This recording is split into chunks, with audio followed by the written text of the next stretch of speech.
Greetings, everyone. Yes, it is, as you all know, that time of the month for me, being Brown at Work live.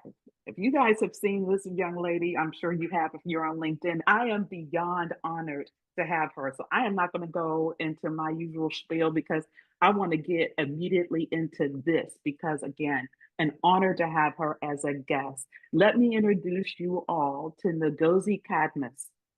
She is unapologetic force behind the Black women's podcast revolution, a TEDx speaker, psychotherapist, social worker, and CEO of the UK's leading anti-racist mental health platform. Yes, I said the UK, y'all. Being Brown at Work is global. I can't even tell you how excited I am to have this young woman. As a co-creator of the Black Women's Rest Revolution, she is redefining what healing looks like for Black women through racial rest, powered storytelling, and unapologetic truth telling. Currently completing her doctorate on Black women's leadership, Ngozi is leading a new wave of digital liberation, helping Black women exit toxic jobs, alchemize her revolutionary programs, use AI as a freedom tool, not a threat, turning lived experience into income, impact, and legacy. Rested, healed, paid, unapologetically Black. This is not just business, it's a revolution. Welcome to Being Brown at Work Live. Hey, I love that introduction. Pick up yourself from the United Kingdom. Woo, woo, woo. A place I have been through but haven't spent a lot of time at. Next time I travel, I'm going to pause there now that I know someone there and hope to connect with you in person. It would be an honor to shake your hand, give you a hug. Ngozi, thank you so much for joining me. I have been following you on LinkedIn. I mean, just connected deeply to everything that you've shared through your experience, and most importantly, how you've helped other Black and Brown women get their arms around their mental health and how important that is when you're having to deal with, live, and experience toxic workplace environment.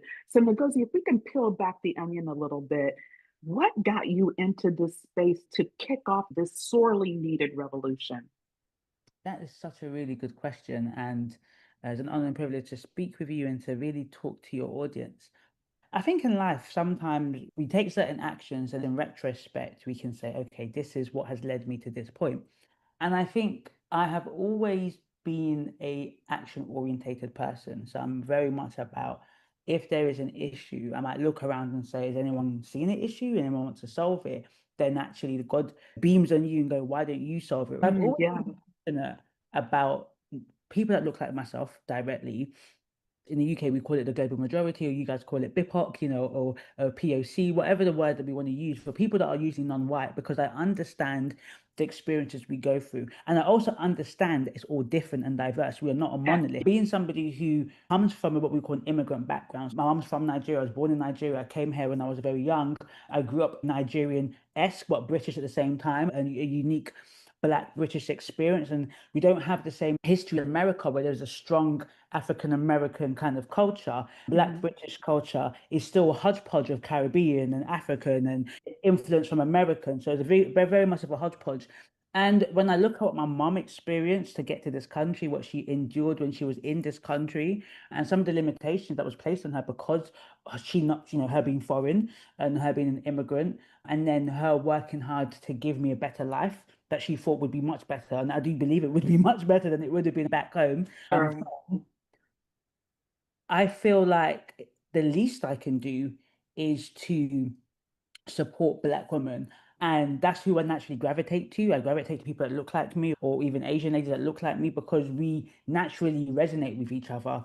And also, I always say I can't be anything but Black. The reality is, the way I work with people, it just exudes Blackness. So, as a therapist, being a social worker, unfortunately, you end up working with predominantly Black and brown populations because of the level of deprivation there is Yes. in the West. So it means that majority of my work, even in employment, was with my people. It makes Mm. sense when I then ventured into entrepreneurship that I created healthy spaces for us. My first successful business was a nationwide mental health service for the global majority, because in the UK and probably in America and across a lot of Western worlds, we are more likely to experience depression, more likely to be diagnosed with schizophrenia and psychotic illnesses, but less likely to go to therapy. Some of it because of our own stigmas, but a lot of it because of the systemic issues that create barriers for us to access the support.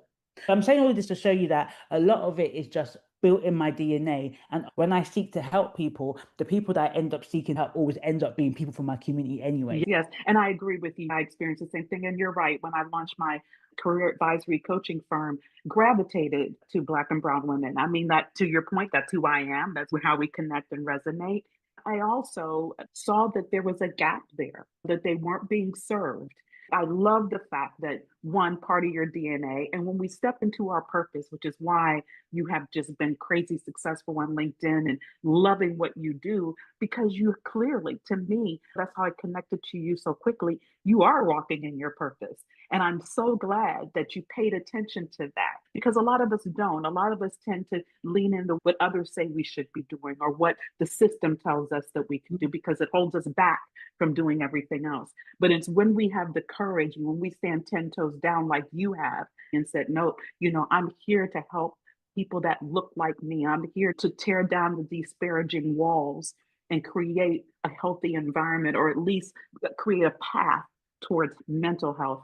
That's when the difference is made. So, can you share with me? Because you guys, I just need you to know right now, this is part one. As you guys know how being brown at work flows. This is part one. You want to make sure you turn in to part two. Stay with us for part one, because we're talking about the purpose, the why behind everything. But baby, when we get to part two, Ngozi is going to be giving you the tools, the methodology, the golden nuggets, the magic behind AI and how powerful it can be to help your mental health and reduce the stress, take you out of burnout. I'm sure everything I'm saying to you resonates. Stay locked and join us again in a couple of weeks. Back to the purpose, because I'm so excited. I met this woman earlier in the year. You heard me say she's getting her doctorate. Ngozi's busy. So when she finally said, yes, I'm available, we can do it then. I have been waiting for this the majority of the year, which is why you get a sense of excitement. Oh, my guests are awesome. I'm just so honored. Let's get back. I'm going to reel myself in here. So, talking again about the purpose, the why, I would imagine, in your work life, not only your DNA put you down this path, but you could resonate because you may experience some of this toxicity in the workplace, right? Some of these challenges that put a strain on you and the women you engaged with. Can you share a little bit more about your journey and maybe a little bit more on the personal side of your experiences? This is a really interesting question, and I'm a very deep thinker. I experienced when I was younger a lot of colorism. Racism Mm. was something that I experienced, but I was probably quite fortunate. I grew up in a very multicultural area. Oh, So if there was okay. any racial tensions, it was between Africans and Caribbeans, and ethnic rivalry Mm. between Somalians and Nigerians. Did I experience racism? I did, but not necessarily the typical racism, depending on where you were raised in the United Kingdom and even in London. I was quite fortunate in that growing up, my biggest difficulty racially was more about loving myself as a dark-skinned Black woman. Mm. Unfortunately, I mean, I know there's different words in America, but we got called blick, African monkey, all of those things. So it really affected Yes. growing up. To be fair, I'm not going to lie, no offense to any person that was white, but I didn't really care about what they thought. I didn't grow up esteeming white people in that way. I was so Nigerianified. They weren't really a massive Yeah. deal in my life. I understood societal wise their importance, but Sure. I couldn't explain it. If a white person insulted me, I didn't really get as bothered more than if a Black person, because we were cool. So it was the Black people you wanted to Got be you. cool with. Did I experience racism? Generally speaking, I did, but it was weird. I was a fighter, so if you called me the N-word, I beat you up. Yeah. Experience. When I went into the workplace, I did experience a lot of racial things. A lot of Black women, including myself, go through what we call a Black transformation. And majority of us don't have the words when we first enter into the workplace. I entered into the workplace at 16 years old. So Mm. understand what microaggressions were. I didn't understand that a white man double my age told me he was intimidated by me. I was 17 years old. I couldn't articulate that this is microaggressive. How can I be intimidating? But I couldn't articulate what that was then. I just knew that something about it was quite off. I couldn't articulate being seen as aggressive when I'm literally just talking. Then you've also got the Yeah. other element where both positive and negatively, I always came across quite confident, even when I wasn't. So it meant that if I did a speech and I was really nervous, no one ever saw my nerves. It was like, oh my God, Mm, you seem so confident. That might be a really good positive thing, but then it means that my vulnerability is never seen. It's like, okay, but when I'm not, how do I will have to really show nervousness for someone to even see? And because I was what we'd call functional depressed for a long time, what that meant is that no one ever saw I was depressed. Yeah, I didn't have the words to oh, articulate it myself. When people did see it, it was usually teachers who just go, "You just look really sad." And that was it. They never did anything with it. There was no follow-up. It was just, "You look sad." But everyone around me, I was the life of the party. The mammy, the strong black woman. So those are the yeah. experiences I had. Not fortunately, not necessarily, I felt like my race stopped me in the workplace, but I was very fortunate. I predominantly have worked Got as it. the only black in maybe university, in other areas, but during workplaces, it was just black and brown. So in those situations, I never had barriers, but I did have these other experiences. Just because I haven't experienced certain things, I can see it being done to others. I have within the black community is that because you haven't gone through colorism, it doesn't exist. Both can be true at the same time. Have the quintessential black female experience in the workplace, I mean the burying and feeling invisible, and we've got other experiences, but mine is valid and yours is valid too. And I can Absolutely. understand the pain because I have been through my own racial trauma. So to answer your question, I have been able to see how all types of black women are. Maybe if you're light skinned and you've got pretty privilege, or if you're dark skinned and you're maybe on the heavier side, Yes. if you've got an accent, yeah, there's so many variations Yes, of yes, black yes. women, or even the black, the brown woman experience of you're Asian or Latino or Yeah, what yeah, have you. yeah. That is not just because you're black, this is going to be your experience. I understand all experiences. I think they're all valid, and we need more empathy to understand it. Because Yes. I feel that I have, in one sense, been empowered in my journey because of the way I was brought up. When I see others who are barriered against both systematically and also psychologically, I don't tell them, pull yourself up by your bootstraps. I say, girl, you are being barriered systematically. So how can we overcome it? Yes. What can we do internally to bolster yourself so that as you navigate these barriering systems, you don't continue to fall back. You continue to push Exactly. forward. Move And forward. that hopefully Yes. that answers the question. No, it does perfectly, Ngozi. And actually, you touched on something that I have had in the back of my mind that I'm going to do podcast episodes around, and that's in our own community, colorism and all the other things. I haven't touched that yet, but I want to badly. I'm so glad you did it. And I too can resonate to what you said because I've experienced both the stuff internal in our culture, colorism, me too, dark skin, Black woman. I had issues looking in the mirror. It impacted me when I went into the workplace until I learned how to love myself and what I saw in the mirror.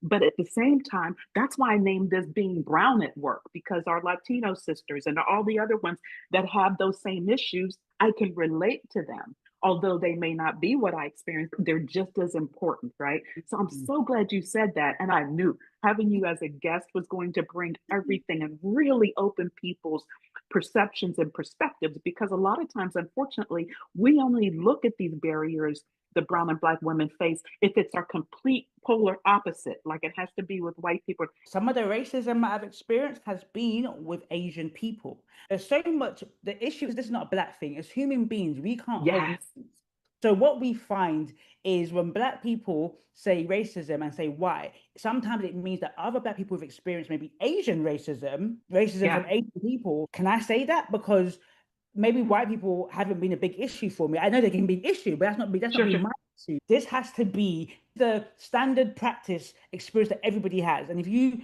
don't have that, then you're kind of invalidated. I think that's not fair. I think Not everybody's fair. is valid, and some have had worse and some haven't, and that's okay. Sometimes when I meet people who tell me I haven't gone through X, I say amazing. Who wants to go through trauma? Like, trauma Right, has right, got me to this right, point. right, Trauma right. has created my purpose. Trauma has shaped me. But if you've had a secure attachment at home, you weren't abused, you didn't go through depression. That's So what we want. Sometimes as people, and that's not as bad, it's just people, we want to be oppressed. It's like we take pride in the oppression. I don't take pride in my, No. I went through it. Now, what do I make through it? How do I understand it? At the end of the day, duality is systemic oppression exists, racism exists. Yeah, all of them things exist. But at the same time, I've always been a very practical person. It existed before I was born. There we It's go. going to exist after I'm born. So as it exists, what do I do with it then? We need the people that talk about it. We need the people that fight on the front lines. We need people like me and you who create solutions. And I think the issue is that we don't appreciate each other's roles. You talk about it too much. What people that talk about too much saying, you're not talking about it enough. What people who fight on it saying, you guys are not coming. Why are you guys not backing up? No, we all have different roles. I Yes. can't do what you do. I don't want to break my nails, darling. I'm not a yapper. I'm a doer. You are good at articulating and breaking down all of these different theories. We all need each other. And I think until we realize that we need all these different roles to push the advancement of progression and equity forward, we're just going to continue Mm. being upset that people don't Yes. come to every Black Lives Matter parade or don't speak about it. No, we all need each other to do it. We all need these roles to advance the progression Yes. and what we would say the global majority forward. Yes. Oh my gosh. Ngozi. That was everything. Because we all play a role. All of us do. It's like I tell everybody, all of us can eat. Why are we fighting against each other? I use this real simple analogy. McDonald's didn't close down when Burger King came on board. It didn't happen anywhere at all. You're so right, which is why I am so glad when I reached out to you, it was an immediate yes. When I reach out to others, it's an immediate yes. We need the collective response. We need the collective views and approaches. And the reason why I had to have you on is because I know you're a doer. I've seen what you've been doing on LinkedIn. I know you've migrated into this AI space and it's transformational. Jackie Abram was a guest of mine. I know you've been partnering with her. What you all are offering out here in the space, to your point of getting on the other side of it. Yes, we have issues within our cultures and with other cultures. Now, what do we do to get ourselves on the other side of it so it does not cripple us, it doesn't kill us, it doesn't take us off our square? That, everyone, is going to be the focus we're going to have in the next session.